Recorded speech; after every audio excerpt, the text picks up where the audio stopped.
In this episode, we're going to take on Chopin's Nocturne in B major, Opus 62, number 1. And it's a big work.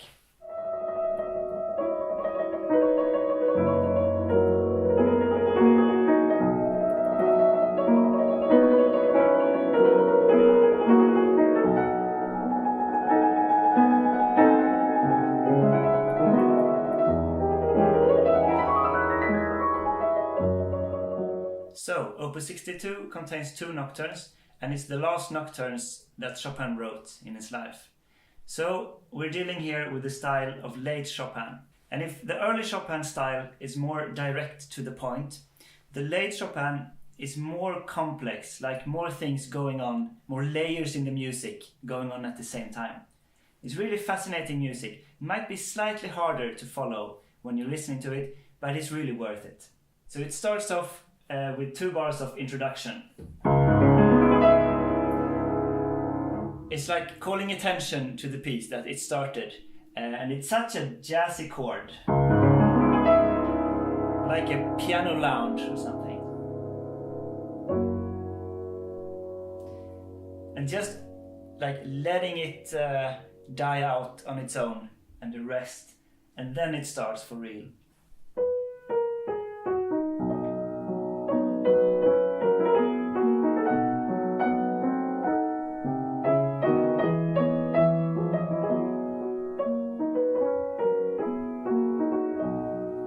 Now, there's a special feature of this melody. This motive that starts off the phrase here. After a while, when you think the phrase is ending or closing,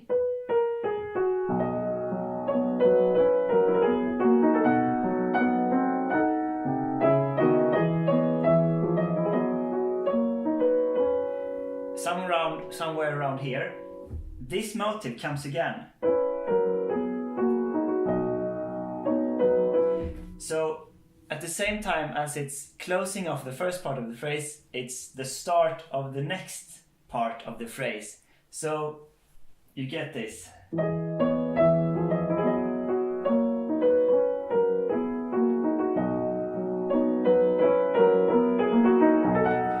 It's like a wheel going round and round this melody. At least 2 times.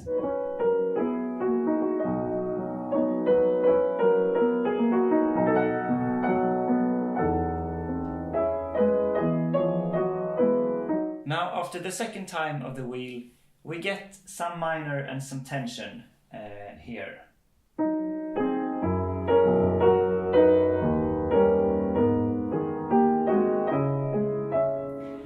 And these are 2 bars of like modulation, and it's so dense and so much going on in these 2 bars. I'm gonna take it apart a little bit. So first we're going here. This would be like the normal closing of the phrase, the whole big phrase. But instead of going here, Chopin delays the resolution with 1 note.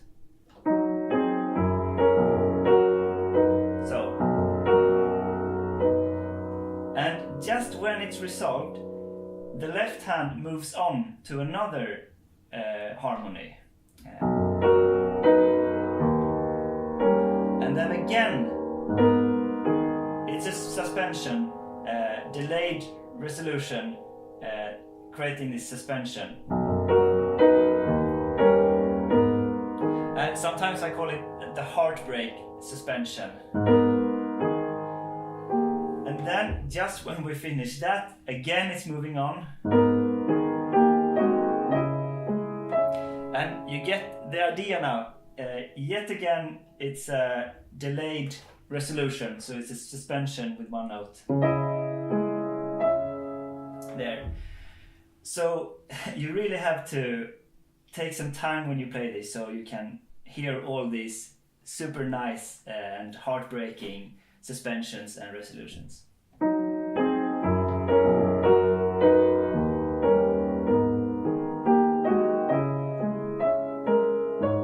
And the effect of this is that we've now modulated to the key of G sharp minor, which is a very closely related key to B major, the key that the piece is in. And here this material is presented and repeated and developed for a little bit, so starting here.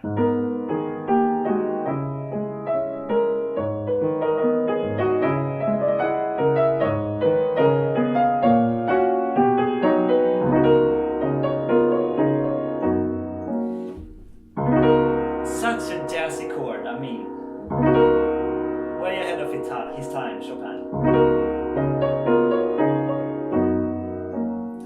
And here, directly it's moving on. And this is actually modulating again already to another key, C sharp minor. And now we're gonna stay in C sharp minor for a while. And this is more now tragic than nostalgic.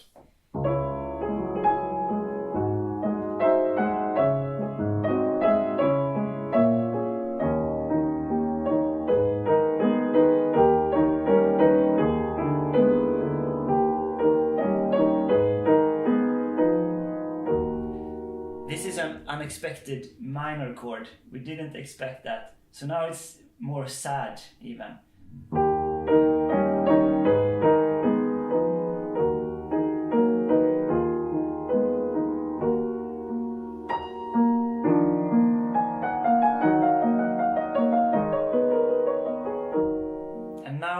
The most complex part of the piece, this whole section, has ended. Now we're gonna get less frequent harmonic changes, so more time on each harmony. And here there are some sad lamenting that's coming. This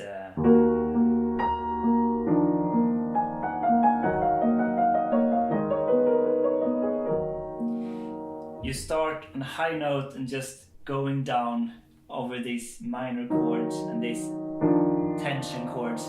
That's some proper lamenting.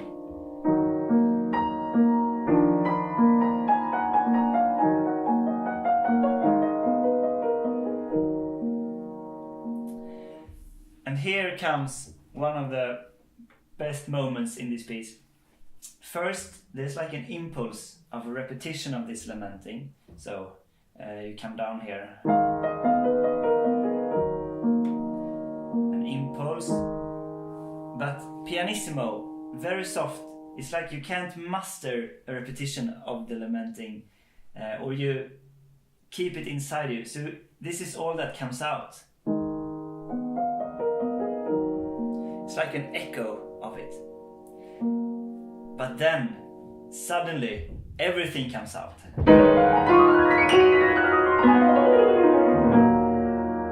It's like you can't keep it in any longer. It just has to be an eruption like that all over the piano. It's so powerful.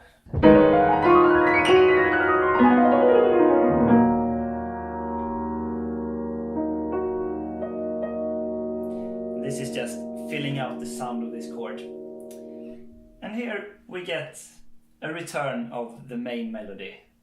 Just suddenly back to this nice and safe, nostalgic atmosphere.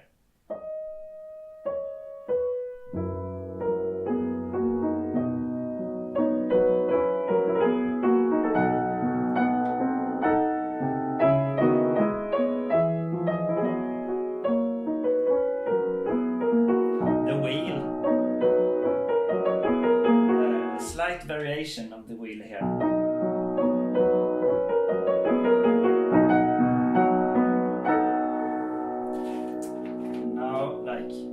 Final statement of the melody.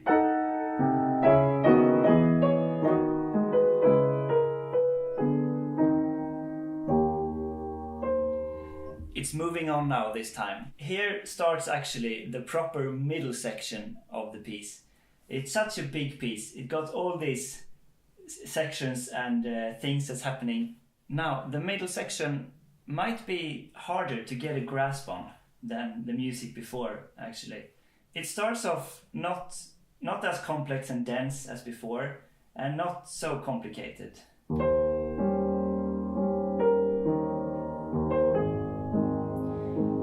The left hand plays syncopation, So syncopation is when you play the notes between the beats. So if I stamp the beats, the left hand plays like this.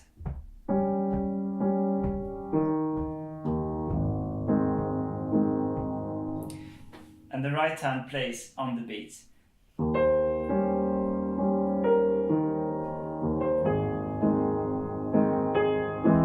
Very cheeky chord here.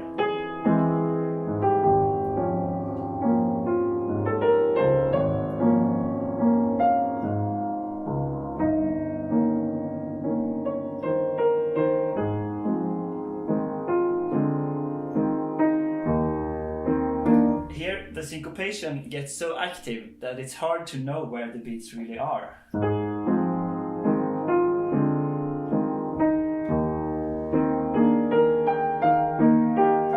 the right hand kind of just takes off with sounds like improvisation. Very nice.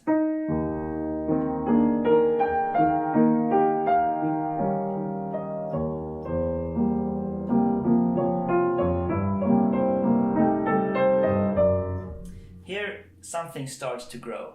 You see crescendo for several bars, so we're just gonna sit tight and let it grow.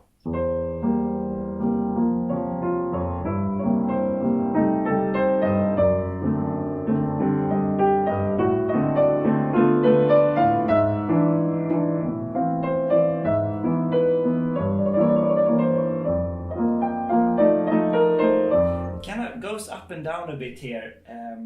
Not totally clear what's happening, but very interesting what's happening if you can follow it.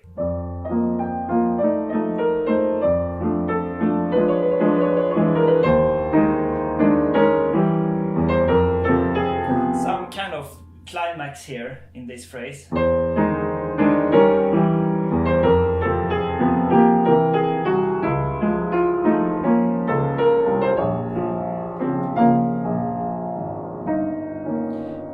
Back to this first idea of the melody.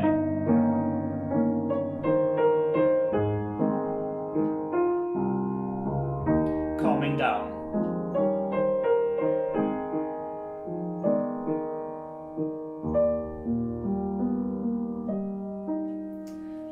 And here you get a few bars of heaven.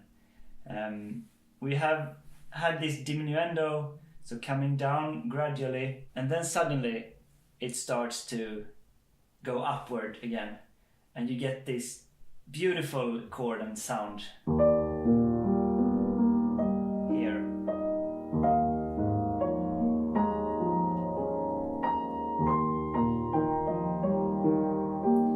The left hand just plays these slow waves up, really calming down.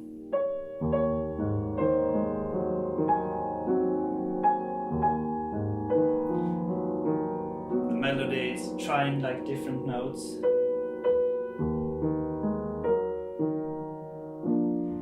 And these chords are so surprising, like, because they are far away from the harmonic area that we're in. So it's like, where did they come from?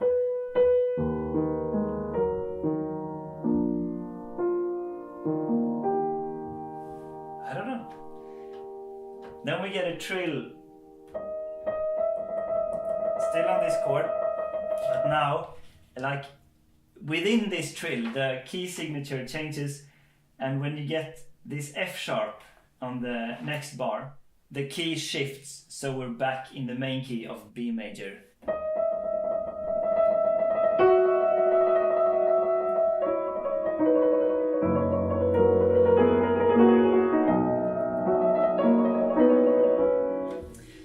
This is the return of the main melody, like the recapitulation.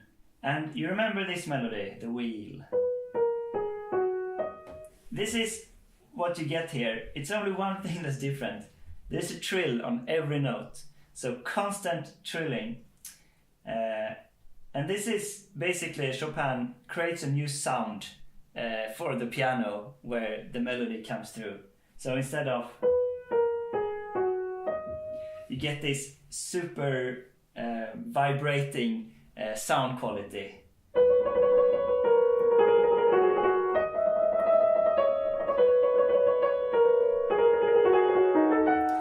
don't try this at home, because it's really hard to get the trilling so soft behind the melody notes, and for such a long time. It takes some years of practice, but it's a really nice effect if I can achieve it.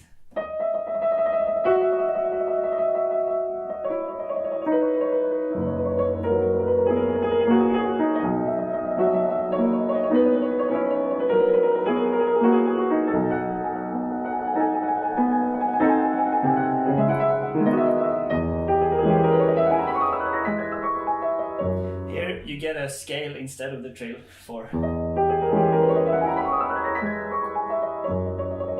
actually the trill. Now another variation.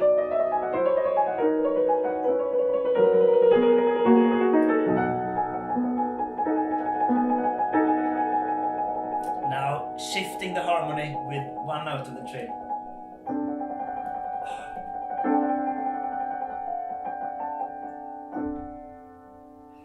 So like suddenly we're in a place we don't really know with this harmonic change.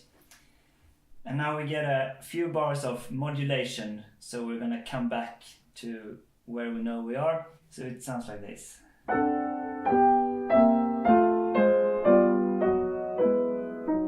now going upward again.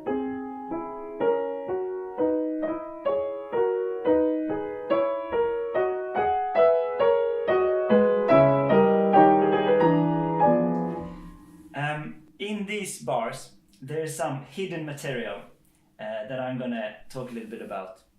In the second bar here, we have two lines, two voices, the right hand on top and the left hand below. So,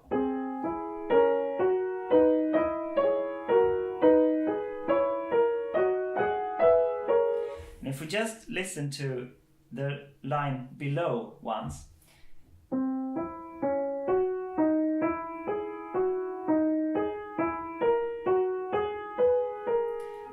there's some material in this voice that's called ascending fourths. So the interval of fourth is like, that's a fourth, that's a fourth. And there's one very prominent work in the piano repertoire where this exact motif has an important role. And it's Beethoven's 31st Piano Sonata in A flat major. In the last movement there, it's a fugue, and the theme is this exact motif of ascending fourths. So in the Beethoven Sonata, it sounds like this.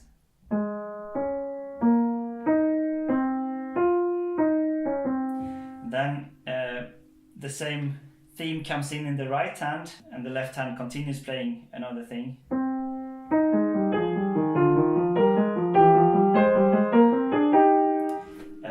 Like that.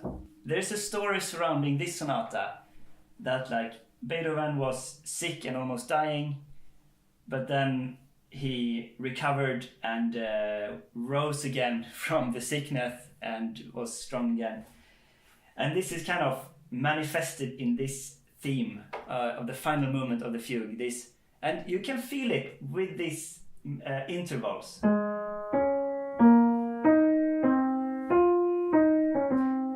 You really get the feeling of like rising up, like standing straight with your shoulders back and ready to take on the world. Now in the Chopin Nocturne, it's just like hidden underneath the top voice, but I can still feel that character, even though it's in style of Chopin and not the style of Beethoven. So if you just listen to the left hand,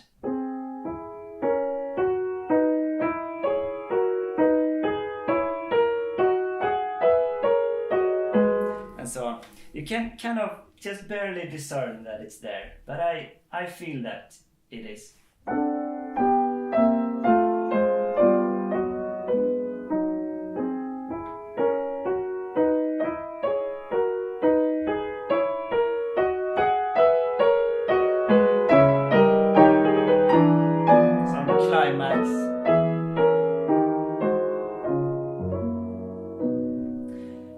Finally back to the main key of B major.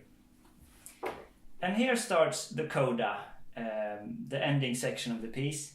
And we're gonna have a B note in the bass, very deep, so providing this safe home space.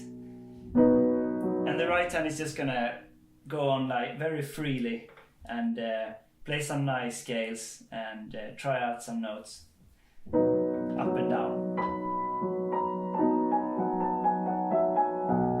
This is like an echo of the lamenting in the first section of the piece, if you remember. But now it's in major. Kind of.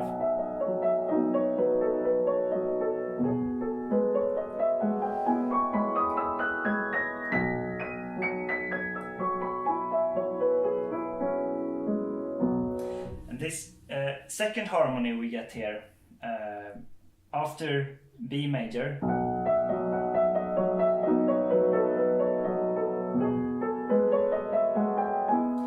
this is E major.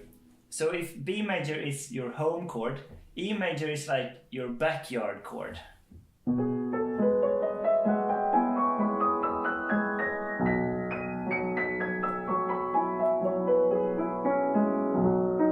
And inside in the home. Something is a bit off here, like mysterious. It's this G note that's kind of disturbing a bit in the B major harmony.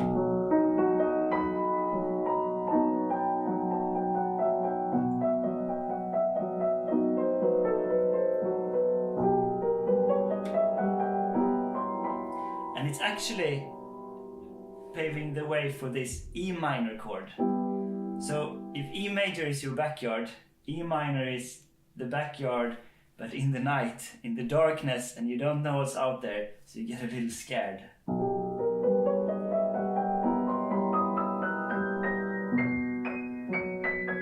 It's alright though, you're safe. Here I always get this big breath of like relief and relaxation, because we're so home and safe here.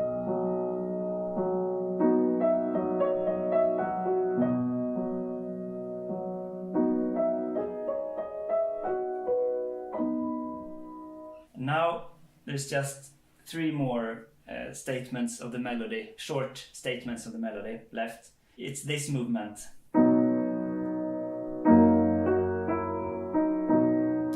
And it's B major, and then it's F sharp major, which is another chord very close to home.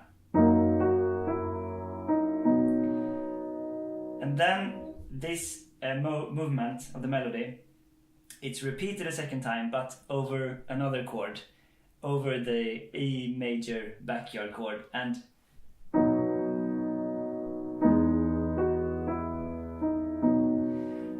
this place just melts me every time. Like if you're listening to the piece, this is where you cry when you get to this place, because it's just so beautiful.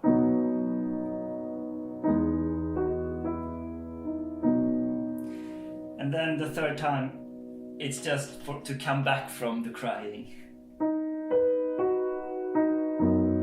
And finishing off in a nice way.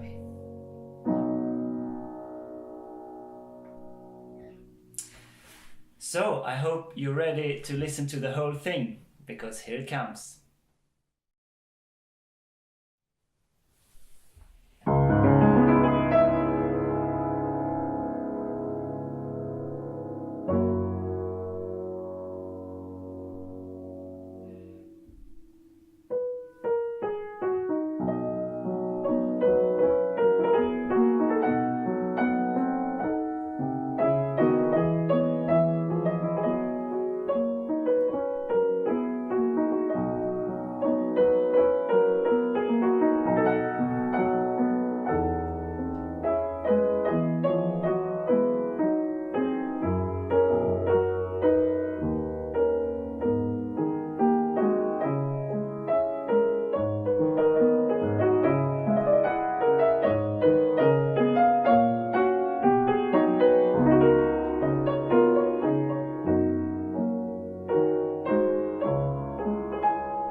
If you enjoyed this video, please subscribe to my channel and support my work on Patreon at patreon.com/sonatasecrets, and stay tuned for new video every week.